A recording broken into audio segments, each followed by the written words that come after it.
The royal kitchen was bustling with activity as the cooks prepared a grand feast for the king's birthday celebration.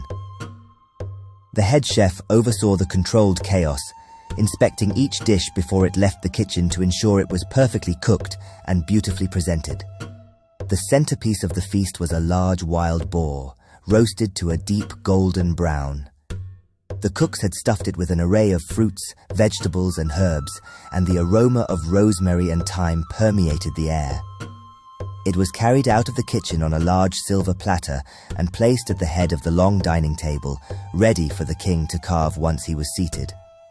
Next came platter after platter of side dishes: roasted root vegetables glazed in honey, a colorful salad of greens freshly picked from the garden, loaves of crusty bread still steaming from the oven. The chef put the finishing touches on each dish before handing it off to a server to take to the great hall. As the final dishes were whisked away, the chef took a step back to admire his work. The feast truly was a masterpiece, fit for the king and his esteemed guests on this special day. Satisfied, the chef tidied his station and instructed the remaining cooks and servers to make haste to the great hall, as the king would be arriving any moment. Left alone in the now quiet kitchen, the chef didn't notice a stealthy figure slipping out from the shadows. The stranger wasted no time, heading straight for the remaining food laid out on the counters and tables. Grabbing rolls, fruits, and anything within arm's reach, the food thief hurriedly stuffed treats into pockets and bags before sneaking back out into the hallway, unseen. Moments later, the king's fanfare announced his arrival. He processed into the great hall flanked by guards and advisors, nodding and waving to his people as he made his way to the head table. As he took his seat, servants appeared bearing the first courses of the meticulously crafted feast. But when the boar was brought forth, gasps rippled through the room.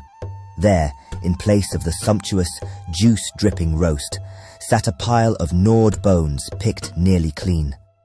Shocked murmurs spread through the crowd like wildfire as everyone wondered who ate the food made for the king. The chef felt faint, his life's work destroyed in an instant.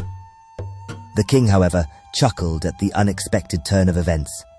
Calling for wine, he rose to address his people. "It seems we have been the victims of a clever prankster," he proclaimed, raising his goblet. "But no matter, we shall still feast well tonight." Reassured, the guests returned to their meals, remarking on the mysterious thief who somehow slipped past guards and servants to pull off such a brazen crime. In a nearby village, a haggard-looking man hurried home with bulging satchels, eager to provide his family with a rare treat. As his children tore excitedly into the king's boar, he smiled wearily but contentedly, having succeeded in his mission to feed his hungry family for one more day. Though they would never know of the close call in the castle, the king's would-be feast made for a humble yet joyous celebration in the poor family's home. Back in the great hall, the king set aside the issue of the stolen entree, focusing instead on entertaining his guests. As servers refilled goblets and jesters performed between courses, he made a mental note to ensure better security for next year's feast. He shook his head in amusement as he imagined the look on the rogue food thief's face when he had stumbled upon the grand spread left unattended. Late into the night, the feasting and merriment continued, the mysterious thief all but forgotten. When at last the guests dispersed to their chambers, sleepy but satisfied, the king conferred with his advisor about improving castle defenses. But secretly, he hoped the clever thief might find his way back into the kitchens again someday. A subject cunning enough to outwit his guards and bold enough to rob him was someone he would very much like to meet someday.